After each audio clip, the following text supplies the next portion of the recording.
pares, bulalo, barbecue, menudo at dinuguan. Ilan lang yan sa pinakamasasarap na ulam na madalas nating kinakain. At sigurado akong marami rito ang may paborito ng mga yan.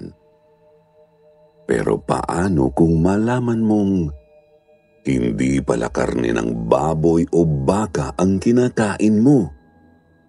Paano kung karne na pala ng tao ang nakahain sa harapan mo? Ano ang gagawin mo?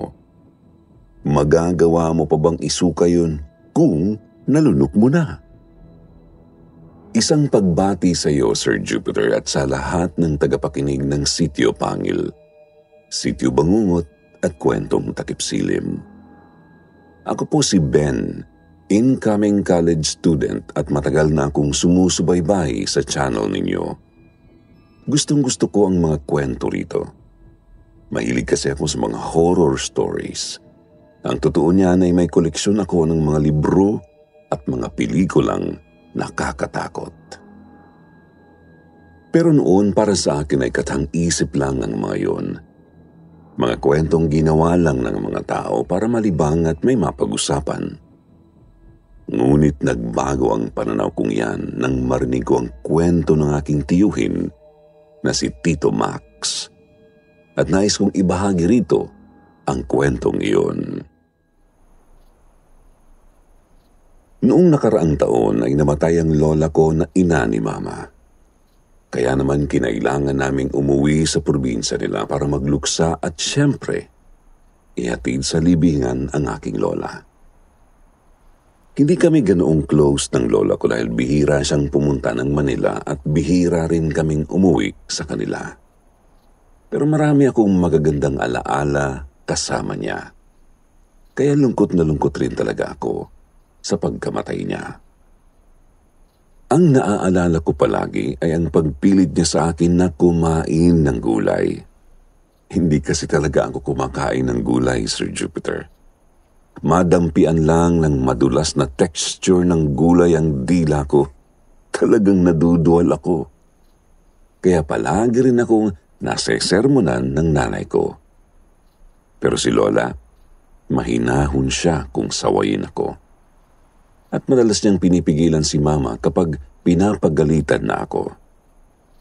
Dati rin kapag dumadalaw kami sa kanya, ipinagluluto niya ako ng mga paborito ko. Bihira akong makakain ng karne doon sa bahay ni Lola. Madalas na puro gulay at isda ang pagkain doon. At dahil wala na si Lola, wala nang kukonsinte sa kaartihan ko sa pagkain. Mula nang dumating kami doon ay walang oras ng pagkain na hindi ako nasigawan ni Mama. Kaya naman ang ginagawa ko noon, lumalabas ako at sa isang karinderya na tanaw lang sa bahay, ako bumibili ng ulam o kumakain. Minsan habang kumakain ako mag-isa sa kusina, dumating si Tito Max, ang pinakapanganay na kapatid ni Mama. Doon talaga siya nakatira kaya hindi rin kami gaanong close. Nakita niya ang mga ulam kong lechong, kawali at sisig. Lumapit siya sa akin sabay sabing, "Mag-ingat ka, Totoy, sa pagkain ng karne." "Hindi mo sigurado kung anong karne talaga yan. Baka hindi mo alam. Baka karne na pala ng tao yan. Naku, baka maging aswang ka niyan bigla." Tinawanan ko lang ang sinabi niyang yun. Niyaya ko siyang kumain pero nangasim ang mukha niya na parang nandidiri at tinanggihan ako. Napatingin siya sa kinakain ko at parang naduwal pa nga. Hindi raw siya kumakain ng karne na hindi niya nakita kung paano kinatay at kung sino-sino lang ang nagluto. Pagkatapos ay umalis na siya at bumaba ng bahay. Hindi ko akalaing may tao palang ganoon kaarte. Karne na nga ang gusto pa makita kung paano kinatay at niluto. Pero napaisip rin ako noon kung bakit ganoon na lang ang naging reaksyon ni Tito Max. Hindi ko tuloy alam kung pinagtitripan lang niya ako o may laman talaga ang mga sinabi niya. Isa pa sa naging challenge sa akin sa bahay nila Lola noon ay ang pagtulog. Dati naman ay mabilis akong nakatutulog doon, pero noong burol ni Lola, hirap na hirap ako. May isang gabi noon na antok ako, pero pag akyat ko sa kwarto, tila nawala ang antok ko. Nakaririnig din ako ng mga kakaibang ingay sa labas, lalo na kapag madaling araw. Nasa kabilang parte ng bahay ang burol at nasa bandang likuran ng bahay ang kwarto ko, kaya imposibleng galing ang mga ingay doon. Palaging may kumakaluskos sa bubong. Niisip ko na lang na pusa yun. Natatakot din ako sa paligid tuwing gabi kasi parang may mga nakatago sa puno sa labas at pinapanood ang mga kilos ko. Kaya naman palagi kong isinasara ang mga bintana doon sa gabi. Hindi mali ng mainit at pagbawisan ako ng gusto. Makalipas ang 1 linggo, inilibing na si Lola. Naging madamdamin yun para sa pamilya namin. Pero ganun talaga ang buhay. Kasama na natin palagi ang kamatayan. Matapos ang libing ay dumiretso kami sa isang parke para magpagpag. Hindi ko alam ang sense noon. Sabi nila para daw hindi sumama sa amin ang kaluluwa ni Lola. Pero hanggang ngayon ba may naniniwala pa doon? Moderno na ang panahon at dapat na mag-adjust na rin ang mga ganoong klase ng paniniwala na wala namang basehan. Bago umuwi, bumili muna ako ng ulam. Nakita ko kasing puro gulay na naman ang niluto nila sa bahay. Kaya naman bumili ako ng sinigang na baboy at dinuguan. Doon pa rin sa suki kong karinderya na malapit sa bahay ni Lola. Pagkatapos ay umuwi ako at kumain na mag-isa sa may balkonahe. Sigurado kasing sesermonan na naman ako ni Mama kapag nagkita kami sa kusina dala ang mga ulam na binili ko. Tapos na akong kumain at nagliligpit na nang maalala ko ang sinabi ni Tito Max sa akin tungkol sa karne ng tao. Naitanong ko sa sarili ko kung posible kaya yun? O may nangyari na kayang ganun noon? Kung mayroon man, siguradong kakadiri yun at nakakatakot. Sino bang matinong tao ang gugustuhin na tumikim ng karne ng kapwa niya tao? Patayo na sana ako nang dumating si Tito Max. Nginitian niya ako at pagkatapos ay umupo siya sa harapan ko. Sinabi niya na naaalala niya ang sarili niya sa akin. Parehong-pareho daw kami noon na hindi kumakain ng gulay. Amoy pa lang daw ng pakpet para ng parusa sa kanya, lalong-lalo na raw ang ampalaya. Kahit daw puro itlog pa yun, hindi raw niya yun kayang kainin noon. Tinanong ko siya kung ano ang nagpabago ng isip niya na kumain ng gulay. Ngumiti siya at pagkatapos ay iniangat niya ang kanang manggas ng suot niyang long sleeve na cotton shirt. At nagulat ako nang makita doon ang isang mahaba at makapal na pilat. Hindi ko na nabilang kung ilang tahi ang mayroon yun. Basta mula balikat hanggang sa lagpas siko ang pilat na yun at sa itsura noon ay siguradong napakalalim noon. Sinabi niya na nagsimula siyang kumain ng gulay ng isang beses ay makaharap siya ng isang mabangis na aswang. At ang aswang na yun daw mismo ang naglagay ng pilat na yun sa kanya. Tiningnan ko siya. Seryoso ang mukha niya pero hindi ko napigilang matawa. Aswang? Seryoso ba siya? Naisip ko tuloy noon na tinatakot lang niya ako. Narinig ko na noon kay Mama na napaharap si Tito Max sa isang aswang pero sa pagkakaalam ko noon, kwento lang yun para takutin kaming magpipinsan noon para matulog kaagad sa gabi. Pero natigilan ako sa sunod niyang ipinakita, Sir Jupiter.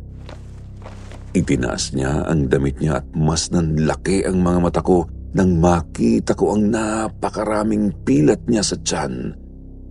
Parang pinaghihiwa ang tiyan niya ng maraming beses. Hindi ko na nabilang pero napakarami at patong-patong na mga peklat niya doon. Tinanong niya ako kung gusto ko raw bang marinig ang nakakakilabot na kwento ng mga pilat na yon. At oo kaagad ang naging sagot ko. Imposible kasi na nakuha lang niya yun sa aksidente o kung napaaway man siya noon, dapat hindi pa rin ganoon kagrabe ang mga sugat na tatamuhin niya. Ngumiti siya at inayos ang kanyang damit. Pagkatapos ay kumuha siya ng sigarilyo sa bulsa at sinindihan yun bago nagsimulang magkwento. Mahirap daw ang buhay ng pamilya nila noon. Kaya naman maaga siyang nagpasya na magtrabaho. Naisa na niya raw noon na kumuha ng kurso sa college pero dahil sa hirap ng buhay, hindi na niya iyon ginawa. Nagtrabaho na lang daw siya para makapag-aral sila mama at ang iba pa sa mga kapatid nila. 17 years old lang daw siya nang unang umalis sa lugar na yun para humanap ng trabaho. Tutol pa raw noon si Lola sa ginawa niya pero hindi rin nagtagal na kumbinsi rin naman niya ito. Pinabaunan pa nga raw siya ng mga pangontra sa mga aswang at masasamang elemento. Ngunit dahil sa hindi siya naniniwala sa mga iyon noon ay iniwan niyang lahat sa kanilang bahay. Medyo naging mahirap daw ang paghahanap niya ng trabaho. Mabuti na lang at nakakita siya ng mapapasukan sa kalapit na bayan. Dahil kung hindi, baka napunta pa raw siya ng Maynila. Sa isang bakery sa palengke raw siya natanggap. Tagahugas lang siya at tagalinis noong una. Pero dahil sa sipag at bilis matuto, naging panadero rin siya nang hindi nagtagal. At nang makasahod, ay nangupahan siya kasama ang katrabaho niya doon at naging kaibigan na si Luntoy. Isang teenager din daw na maagang nakipagsapalaran sa buhay. Masaya raw siya noon sa naging katrabaho at halos linggo-linggo ay nakakapagbigay siya kina Lola. Hindi kalakihan ang kita pero sapat naman daw para makatulong sa araw-araw. Tabi-tabi ang mga tindahan ng karne sa paligid ng bakery kung saan siya nagtatrabaho. At bawat isa raw doon ay kilala niya. Kilala rin siya ng mga ito. Hindi naman yun nakapagtataka dahil mukhang palakaibigan at maboka itong si Tito Max. Pero isang araw daw, napansin niyang may bagong nagtinda ng karne ng baboy sa tapat ng bakery. Isang mahitsurang babae na mga nasa 30 anyos na. Akala raw niya noong una ay napag-utusan lang yun ng mag-asawang regular na nagtitinda doon. Pero lumipas ang ilang araw, yun na talaga ang palaging nandoon. Wala namang problema doon si Tito Max pero may napansin daw siyang kakaiba sa babaeng yun. Kakaiba raw kasi ang kutob niya, Sir Jupiter. Hindi siya nagagandahan dito. Nawiwirduhan daw siya sa mga kilos nito. Pailalim daw ito kung tumingin sa mga taong dumadaan kapag walang bumibili at parang naglalaway pa kapag may buntis at mga bata na dumadaan. Kakaiba rin daw ang ngiti nito lalo kapag mag-isa. Parang palaging may binabalak na hindi maganda at kung minsan daw nakikita niya itong nagsasalita mag-isa na parang may kausap habang naghahasa ng kutsilyo. Ibinabagsak din daw nito ang presyo ng paninda tuwing 6:00 na dahilan para dumugin ito ng mga mamimili. At 7:00 pa lang, wala na ito sa palengke. Isang araw matapos magsalang ng mga pandesal ay lumabas si Tito Max para bumili ng almusal. Narinig niya ang mga ibang tindera doon na pinag-uusapan ang bagong tindera. Alice daw ang pangalan nito at narinig niya na naiinis dito ang ibang mga tindera. Suplada raw ito at hindi sumasagot kapag kinakausap. Napatingin si Tito Max sa pwesto ni Alice at nakita niya na hindi hamak nga na mas mura ang tinda nitong mga karne. Pila rin ang mga bumibili rito kahit sobrang aga pa. Naisip tuloy ni Tito Max na baka yun ang dahilan kung bakit naiinis kay Alice ang mga katabi nitong tindero at tindera. Lumapit si Tito Max sa isa sa mga tindero at tinanong niya ito tungkol sa mag-asawang nagtitinda dati sa pwesto ni Alice. Pero maging ang mga ito ay hindi rin alam ang nangyari sa mag-asawang yon. Niwala naman daw nabanggit ang mga ito na aalis na o titigil na sa pagtitinda. Sinabi pa ng isa sa mga tindero doon na may usapan pa sila sana kasama ng mag-asawa na magsasalo-salo sa anibersaryo ng kasal ng mga ito. Pero bigla na lang daw nawala ang mag-asawa at hindi na nagparamdam. Malapit daw si Tito sa mag-asawang yon at isa ring misteryo sa kanya ang biglang pagkawala ng mga ito. Kaya naman lumapit siya sa pwesto ni Alice at lakas loob niya itong tinanong tungkol sa mag-asawa. Ngunit hindi raw ito nagsalita. Tiningnan lang siya nito at pagkatapos ay ngumiti. Pero hindi lang daw basta ngiti ang ginawa nito. Parang ngiting aso at tumayo raw lahat ng balahibo niya nang makitang nakatitig sa mga mata niya ang itim na mga mata ng babae.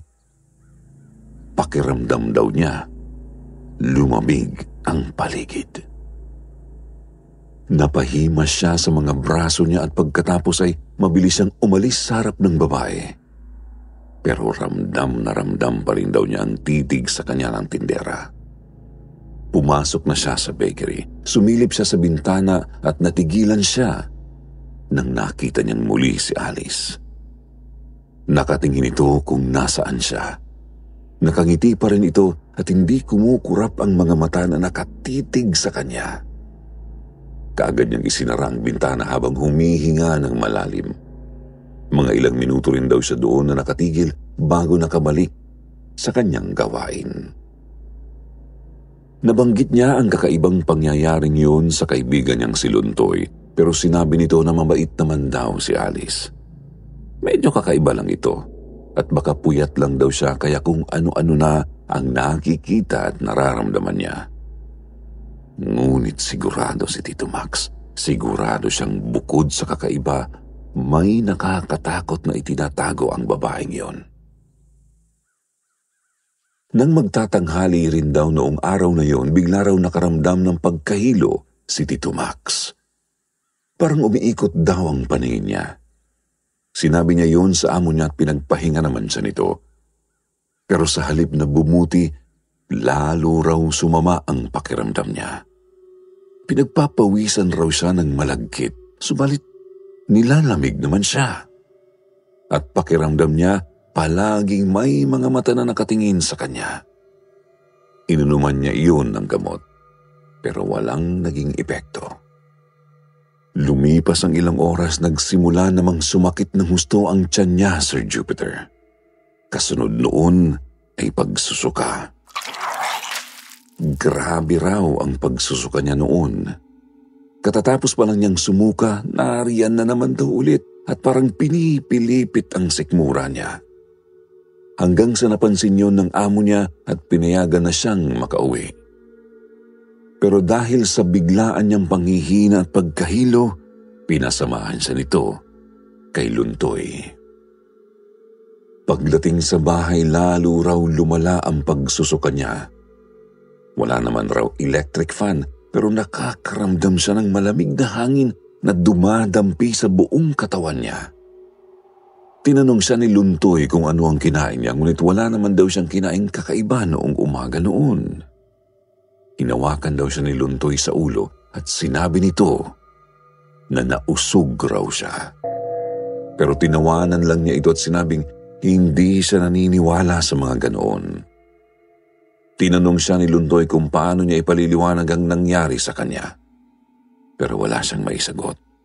Kaya naman lumabas ang kaibigan niya at pagbalik ay may dala na itong bugkus ng dahon ng malunggay. Itinanong ni Tito Max kung para saan yun at sinabi ni Luntoy na dahil sa hindi nila kilala ang nakausog kay Tito, ay yun ang gagamitin niyang panggamot. Muling napatawa si Tito kahit hinang-hinana, ngunit hindi na siya pinansin pa ni Luntoy. Nagdasal di umano ito at pagkatapos ay itinapik-tapik sa katawan niya ang malunggay. At napanganga na lang daw siya nang unti-unting nawala ang pagkahilo at panlalamig niya. Nawala na rin daw ang paggulo ng tiyan niya at bumalik na ang sigla ng kanyang katawan. Sa tuwa at gulat daw niya noon ay nayakap niya ang kaibigan pero mabilis din siya nitong itinulak papalayo. At dito na sinabi ni Luntoy na galing siya sa isang pamilya ng mga albularyo. Pero hindi raw ganoon kalakas ang kakayahan niya at mga usog-usog lang ang kaya niyang gamutin. Medyo natameme daw noon si Tito Max. Hindi raw niya kasi akalain na totoo ang mga ganoong bagay. Naalala ni Tito Max ang mga titig noon ni Alice sa kanya. Sinabi niya yun kay Luntoy at sinabi naman ito na maaaring si Alice nga ang nakausog sa kanya. Dito na rin daw parang naghinala si Luntoy kay Alice. Napakalakas raw kasi ng usog na ibinigay nito kay Tito. Parang usog na daw ng isang aswang. Pero sinabi rin ito na masamang manghusga lalo na kung wala namang ebidensya. Kaya huwag daw muna silang mag-isip ng kung ano-ano. Noong mismong gabi rin daw na iyon ay nahirapan si Tito Max na matulog. Hindi niya alam kung bakit. Pagod siya pero hindi siya dinadalaw ng antok. Ayos naman na ang nararamdaman niya pero pakiramdam niya ay may nagmamasid pa rin sa kanya. Kaya naman isinara niya lahat ng bintana, ngunit hindi pa rin talaga siya makatulog. Hanggang sa makarinig siya ng kaluskos mula sa bubungan. Sa tapat mismo kung saan daw siya nakahiga. Pero hindi raw niya yun pinansin hanggang sa lumakas ang kaluskos at parang binubutas na ang yero nila. Ginising niya si Luntoy at kaagad naman itong tumayo. Narinig nila ang nakangingilong ingay na parang may kung anong matalas ang madiin na ikinikiskis sa bubong nila. At maya-maya pa, sinundan yun ng mabibigat na yabag. Imposible raw na pusa yun dahil halos lumubog daw ang pinagkakabitan ng mga yero sa bigat ng mga yabag na yun. Tumayo raw silang dalawa. Binuksan niya ang ilaw, ngunit narinig nilang tumakbo palayo ang kung anumang nasa bubungan. Pagkatapos ay tumahimik ang paligid. Binuksan daw ni Luntoy ang isa sa mga bintana at sumilip doon. Wala itong nakita pero namutla raw ito at bakas sa mukha ang takot. Kumuha raw ito ng bawang at isinabit sa mga bintana. Naglagay rin daw ito ng asin malapit sa mga hinihigaan nila. Tinanong niya ito kung ano ang ginagawa nito at sinabi raw nito na pangontra ang mga iyon sa aswang. Maaaring magnanakaw lang daw ang narinig nila pero maaaring isa iyong aswang. Hindi naman na tumutol doon si Tito, iba na rin kasi ang naramdaman niya ng mga oras na yun. Hindi na raw nasundan ang insidenteng yun at unti-unti na lang din na nakalimutan nila Tito ang nangyari. Mga 2 linggo daw ang lumipas at tila nagbago si Alice. Naging palakaibigan daw ito at madalas nang kausap ng mga dating nagtitinda na doon. Isang araw dumaan daw sa bakery ang opisyal na humahawak sa palengke. Eksaktong nakatambay si Tito Max sa labas at sinamantala niya ang pagkakataon na tanungin ito tungkol sa mag-asawang nagtitinda doon noon. Hindi pa rin talaga siya mapalagay na bigla na lang nawala ang mga ito. Pero sinabi raw noon na umuwi ng probinsya ang mag-asawa at ipinagkatiwala kay Alice ang pwesto nila. Tinanong ni Tito kung kaano-ano ng mag-asawa si Alice, pero nainis daw ang lalaki sa kanya at tinanong siya kung bakit napakarami niyang tanong. Pagkatapos ay sinimangutan daw siya nito at padabog na umalis. Hahabulin pa sana niya ito ng isa pang tanong nang makita niya si Alice na nakatingin sa kanya ng masama. Kaya naman nagmadali na siyang pumasok sa bakery. Isang hapon matapos ang trabaho sa bakery ay umuwi si Tito Max. Hindi raw sila nagkasabay ni Luntoy dahil ito ang namalengke ng hapunan nila. Ilang sandali lang ay dumating rin daw ang kaibigan, dala ang mga pinamili. Ang laki raw ng ngiti nito sa muka. Nakakuha raw kasi ito ng malaking discount kay Alice at nakatipid sila ng halos kalahati. Palaging karne ng baboy o baka raw kasi ang inuulam nila noon. Ayaw na ayaw nga raw kasi niya ng gulay. Inilabas ni Tito ang mga karne para mahugasan at masimulan ng lutuin. Pero natigilan siya nang may napansin raw siyang kakaiba sa mga karne ng baboy na iyon. Mayroong mga tipak ng karne na mapula na parang baka at may nakadikit na kulay dilaw na taba. Inamoy niya raw yun at parang mas malangsa pa iyon sa karne ng baka. Inihiwalay niya ito sa mga karne na sigurado siyang karne ng baboy at saka niya ipinaghambing ang mga ito. At sigurado raw siya na kalahati ng nabili ni Luntoy ay hindi karne ng baboy. Tinawag niya si Luntoy at tinanong ito kung bumili ba ito ng ibang karne bukod sa baboy.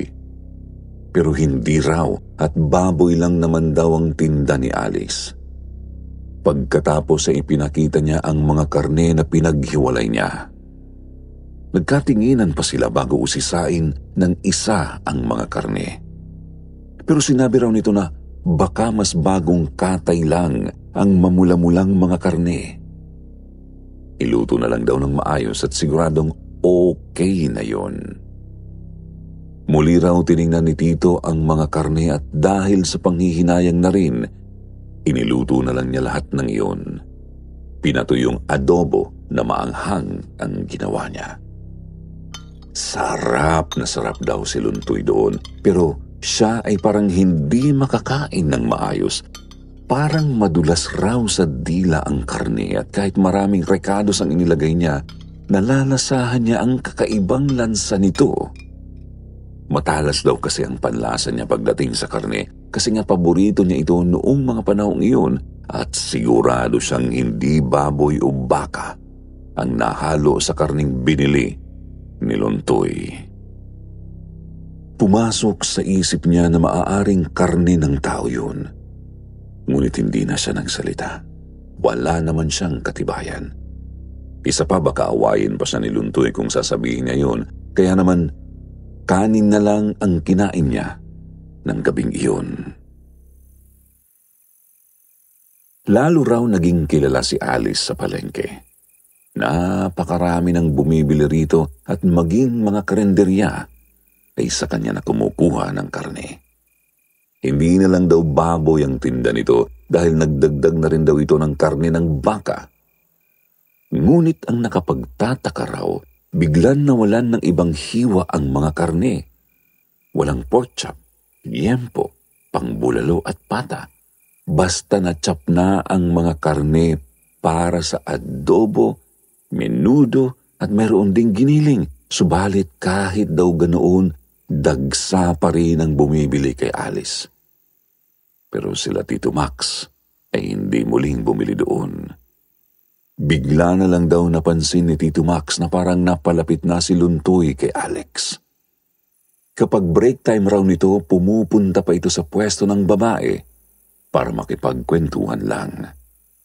Kinausap raw niya si Luntoy tungkol doon pero sinabi raw nito na wala namang masama sa pagiging palakaibigan. Sinita pa nga raw siya nito dahil parang iwas na iwas daw siya kay Alice.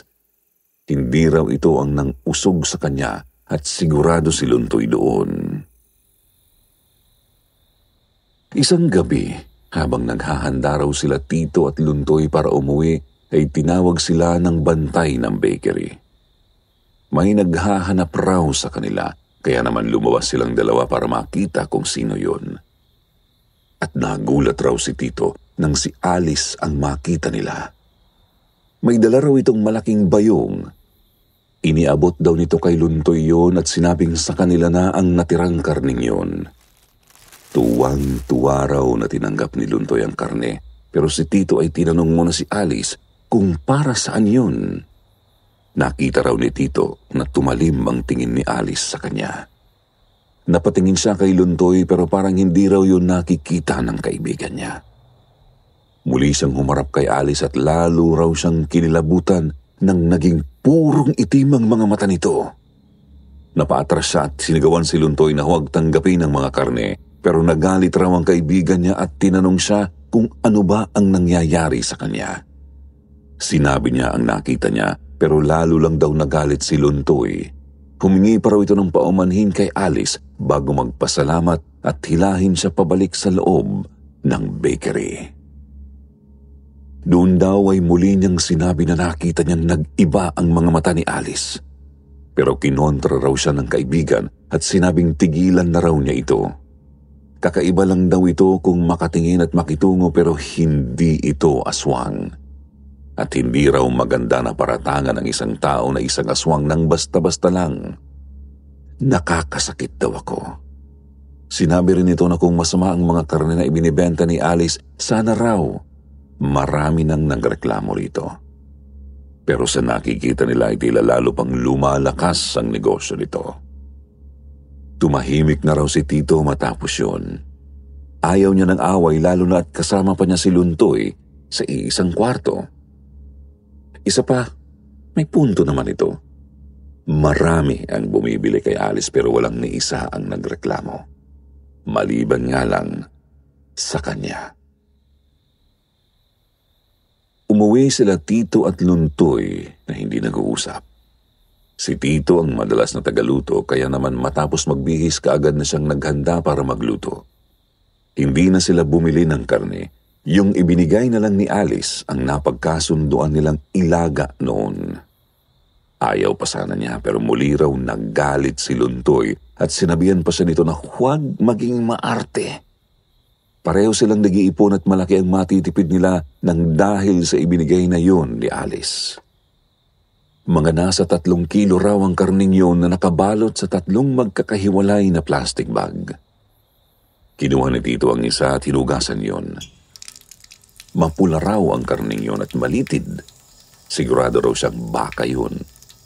Lilinisin na sana niya ang nasa 2 plastic nang lumapit si Luntoy at sinabing siya na ang magluluto. Tinanong niya ito kung bakit at sinabi lamang nito na magpahinga na lang siya. Baka raw sa labis na pagod kaya kung ano-ano ang nakikita niya at nararamdaman. Tumanggi si Tito sa alok na yon pero nagpumilit raw si Luntoy. Kaya naman tumabi na lang siya at nakinig ng radyo. At hindi raw niya napigilan ang sarili na makatulog. Nanaginip raw siya noon, Sir Jupiter, at hindi raw niya malilimutan ang panaginip na yun hanggang sa ngayon. Nasa harapan daw siya noon ng isang mahabang lamesang walang laman. Sa tabi niya ay isang mahabang ihawan na puno ng nagbabagang uling. Ramdam daw niya ang init mula sa ihawan na yon at nakakaamoy siya ng parang nasusunog na buhok. Inilibot daw niya ang mga mata nang makita niya si Alice na papalapit sa kanya. Dala ang isang mahabang kutsilyo at malaking plato. Tinanong daw niya kung ano ang gagawin nito. Pero sa halip na sumagot ay itinarak daw nito sa dibdib niya ang mahabang kutsilyo. Ramdam na ramdam daw ni Tito Max ang hapdi at kirot noon. Napasigaw raw siya, ngunit tinawanan lang siya ng babae. Naramdaman daw niyang iniikot nito ang kutsilyo sa loob ng dibdib niya pagkatapos ay ipinasok nito ang kamay doon. Sumirit ang dugo mula sa kanyang dibdib. Hinugot ng babae ang kamay nito at lalo siyang nagsisigaw nang makitang hawak na nito ang puso niya. At pagkatapos daw ay nginasabyon ni Alice na parang mansanas sa harapan niya habang nakatingin sa mga mata niya ang itim na itim nitong mga mata. Halos mapatayo na raw siya nang magising mula sa panaginip na yun. Nasa harapan niya si Luntoy at kanina pa raw siya ginigising nito. Ungol raw kasi siya ng ungol. Sinabi niya sa kaibigan ang nakakatakot na bangungot, pero sinabi raw nito na panaginip lang yon. Ang mabuti pa raw ay kumain na sila at baka dahil lang iyon sa gutom. Nakahanda na ang nilaga at kanin sa pagkainan. Kaya naman bumangon na raw si Tito at nagtungo sa lamesa para kumain. Masarap daw ang sabaw ng nilagang niluto ni Luntoy. Malasa at tamang-tamang timpla. Tinanong niya si Luntoy kung yung baka ba ang niluto nito. Pero hindi raw at yung baboy yung nilaga nito. Yun yung nasa pangalawang plastic. Hindi naman na daw nagreklamo pa si Tito dahil masarap nga ang pagkakaluto. Ngunit mas gusto raw niya ng maanghang. Kaya kumuha muna siya ng patis at nilagyan yun ng sili. Samantalang si Luntoy daw nakarami na ng kain. Napansin daw ni Tito Max na malalaki ang hiwa ng karne at hindi na yun hiniwa pa ng kaibigan niya. Pero hindi na raw siya nagsalita at kumuha na lang. Tinikman niya ang karne at medyo na-weirduhan siya sa lasa noon. Parang malangsa at masebo. Madulas daw sa bibig ang karneng yun at napakanipis daw ng taba ng hiwang yun pero makapal ang laman.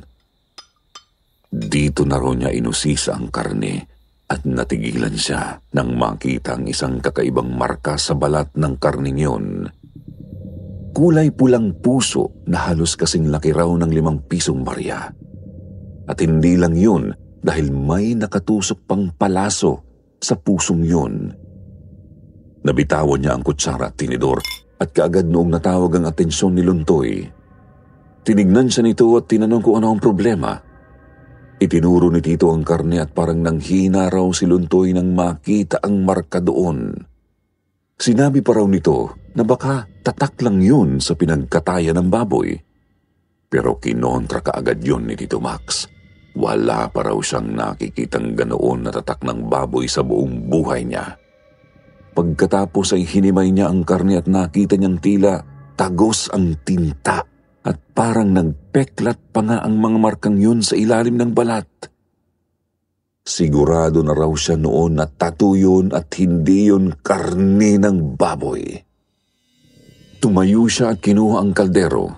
Itinapon niya ang sabaw noon at isa-isa niyang inilagay sa lamesa ang mga laman na naroon. At hindi lamang ang hiwang yun ang may marka, mayroon din ang iba at ang iba pa nga ay malalaki at tila parte ng isang malaking tato. Sinigawan niya si Luntoy kung bakit hindi man lang tiningnan ang mga karne bago iniluto. Pero inakala raw nito na marka nga ang mga iyon galing sa slaughterhouse. Itinapon ni Tito Max ang lahat ng karne. Pagkatapos ay kinuha niya ang iba pang natira at inilatag ang mga iyon sa lamesa. At may nakita silang parang kalahati ng pugsod ng tao. Kinilabutan na raw si Tito noon, pero mas natakot daw siya nang makita ni Luntoy ang kalahati ng pusod na yun. Pinagdikit nila yon at lalo silang nagimbal. Nagsimulang masuka si Luntoy at halos hindi na ito tumigil sa sobrang pandidiri. Ibinalot muli ni Tito ang mga karne at nilinis niya ang lamesa habang si Luntoy ay suka pa rin ng suka sa banyo. Naisip raw ni Tito na dalhin sa mga pulis ang mga karning yon, pero pinigilan siya ni Luntoy. Paano raw kung hindi sila paniwalaan ng mga pulis at sila pa ang pagbintangan na gumawa noon sa kung sino mang may-ari ng pusod na yun? Pero ang mas pinag-aalala raw nito ay ang balikan sila ni Alice. Sinisi pa raw nito ang sarili dahil hindi man lang daw nito naramdaman na isang kampon na pala ng kadiliman ng babaeng yun. At hindi raw nito alam kung nakakain na siya ng laman ng tao. Naisip raw ni Tito Max na ang pinakamaganda talagang gawin ay ang magsumbong sa kinauukulan. Pero nang sasabihin na niya ito ulit sa kaibigan ay biglang may kumatok sa pintuan. Nagulat pa raw sila. Itinabi muna ni Tito ang mga karne. Inayos naman ni Lundoy ang sarili at ito ang nagbukas ng pinto. At pareho silang naligas sa kinatatayuan nila nang makitang si Alice pala ang kumakatok. Nakangiti raw ito sa kanila, Sir Jupiter. Dahan-dahan itong pumasok sa kwarto. Dumiretso sa may basurahan at kinuha ang plastic bag na puno ng mga karne. Sinabi raw nito na dismayado siya dahil hindi nila iyon kinain. Bumaling daw ito kay Luntoy pero hindi ito nagsalita pang muli. Lumabas daw ito ng kwarto at nagulat na lang sila nang kusang sumara ang pintuan ng pabalibag. Yun daw ang unang beses sa buong buhay ni Tito Max na nakadama siya ng labis na takot. Hindi lang daw basta tumayo ang mga balahibo niya sa katawan, ramdam na ramdam din daw niya ang intensyon ng babaeng iyon na saktan sila. Si Luntoy nga daw napaihipa sa salawan nito sa sobrang takot. At nang dahil sa takot na iyon, wala silang pinagsabihan na kahit na sino tungkol sa pangyayaring yon. 2 araw daw silang hindi nakapasok sa bakery. Palagi rin nilang sinisiguro na magkasama sila sa tuwing lalabas. Nilagyan din nila ng 2 pang lakang pinto para siguradong hindi makakapasok doon muli si Alice. Bumili na rin sila ng maraming bawang, asin at kalamansi. Nilagyan nila ng mga iyon ang bawat sulok ng bahay. Palagi na rin silang naglalagay ng mga bawang at asin sa mga bulsa nila.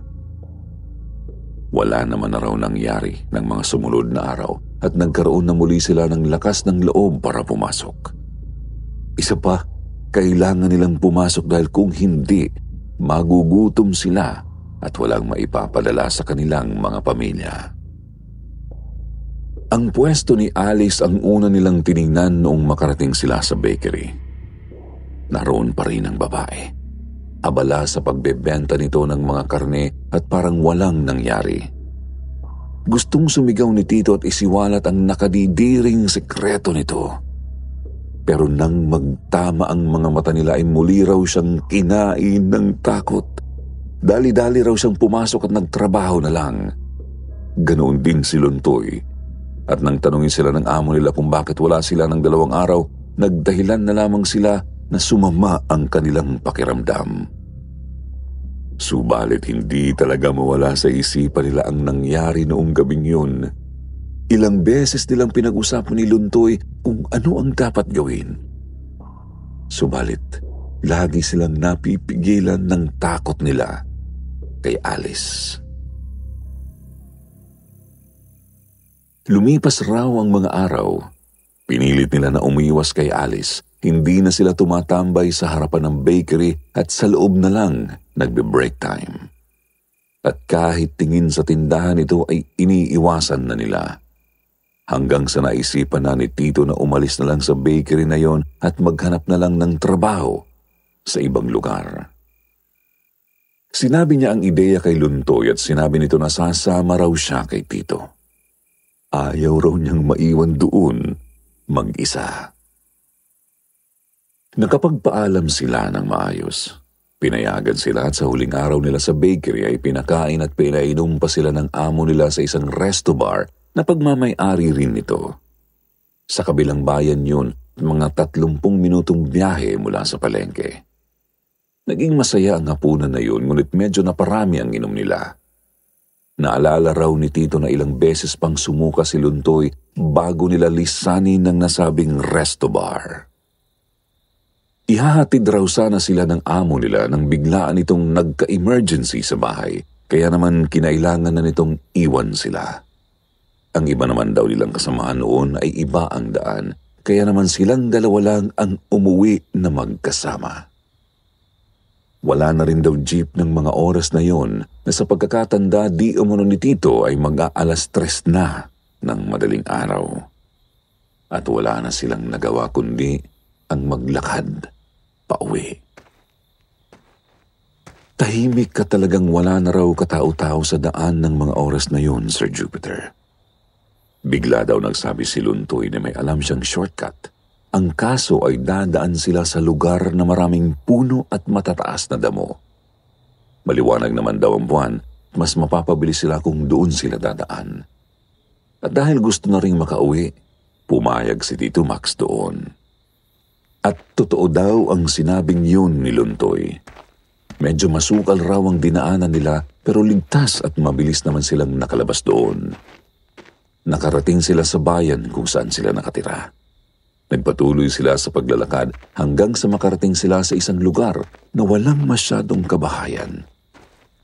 Nang biglang may napansin daw si Luntoy na gumagalaw sa isang eskinita. Tumigil daw ang lasing niyang kaibigan at sumilip doon. Yun na rin daw ang ginawa niya at nawala bigla ang lasing niya nang makita kung ano ang naroon. Nakita nila si Alice. Labas-pasok ito sa loob ng isang lumang bahay, dala ang malalaki at kulay puti na plastic bag. At inilagay niya iyon sa likod ng isang pampasahirong jeepney.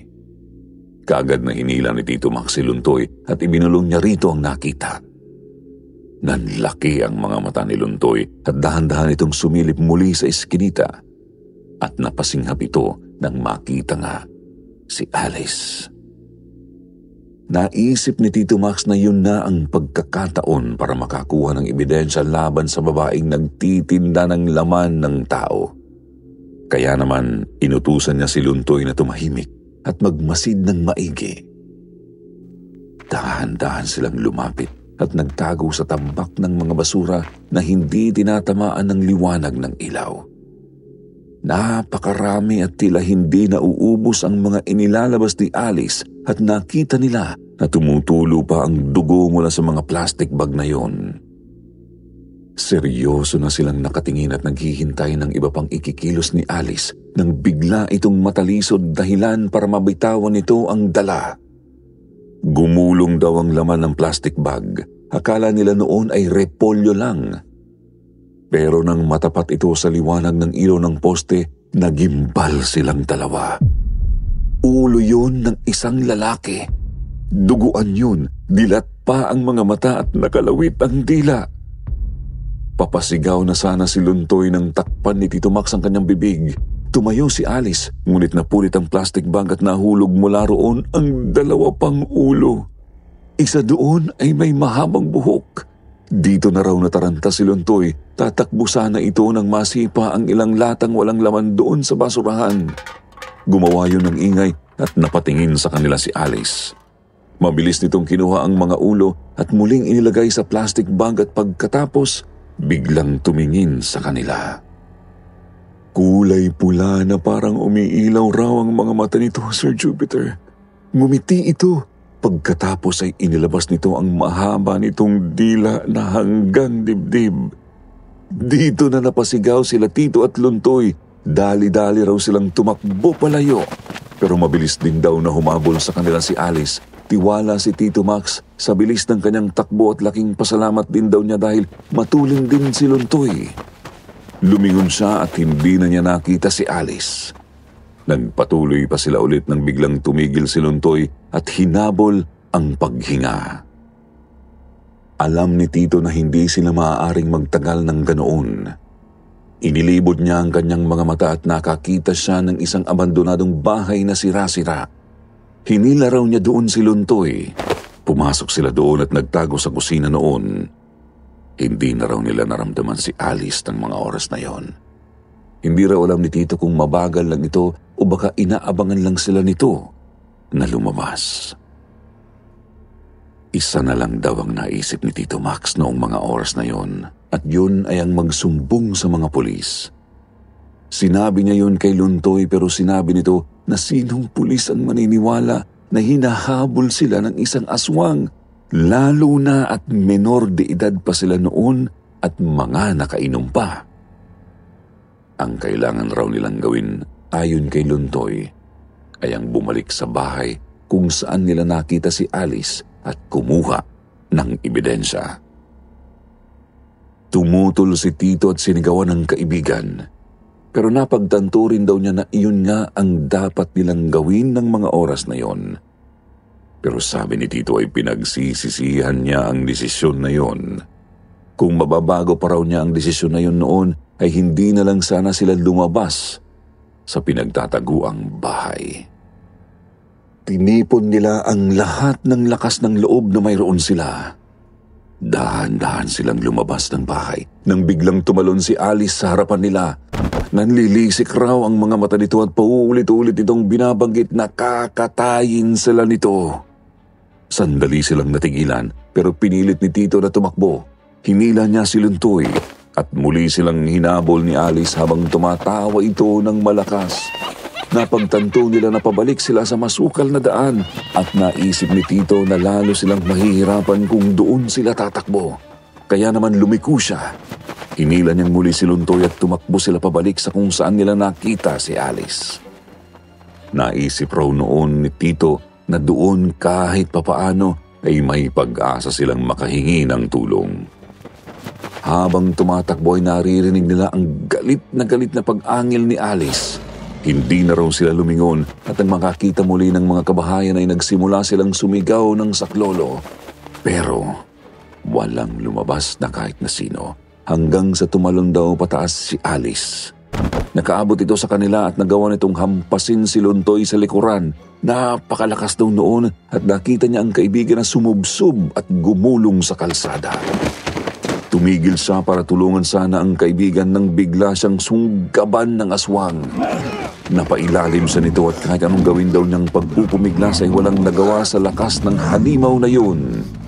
Dinilaan daw siya ni Alice gamit ang mahaba nitong dila. Damang-dama raw ni Tito ang magaspang na dila ng aswang sa kanyang mukha. Halos maihi daw siya sa takot at paos na ang boses niya kasisigaw. Nakita raw niyang itinaas ni Alice ang isa nitong kamay. Humaba ang kuko nito sa hintuturo at bumuelo na ito para kalmutin siya sa mukha. Iniharang daw niya ang kanyang kanang braso at doon tumama ang matalas na kuko ng aswang. Ramdam daw niya ang pagkakahiwa ng laman niya at talagang napasigaw siya sa sakit. Dinilaan daw ni Alice ang kuko nito na ginamit para hiwain siya. Tumirik ang mga mata nito na parang sarap na sarap, sabay sigaw na siya na mismo ang kakain sa Tito ko. Dito na raw sinimulan ni Alice na pagkakalmutin ang tiyan niya. Bawat hiwa at tama ng kuko sa kanyang tiyan ay talagang naramdaman niya. Pero hindi raw ng tagal ay nakaramdam na siya ng paghihina at pagkahilo. Marahil daw dahil yun sa labis na pagtagas ng kanyang dugo.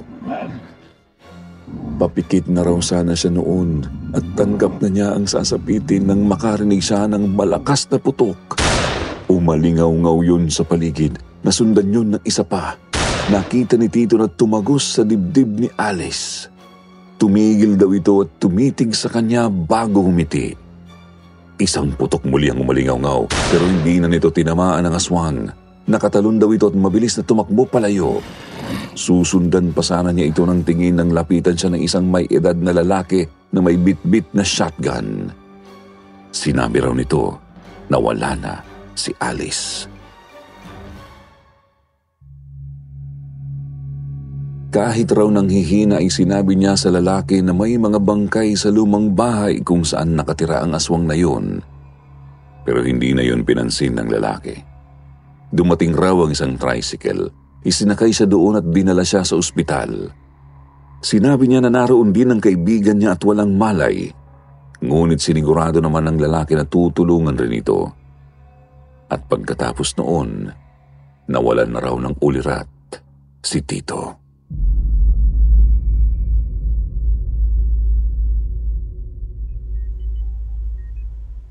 Pagkagising raw niya ay nakita niya si Luntoy na kumakain ng biskwit.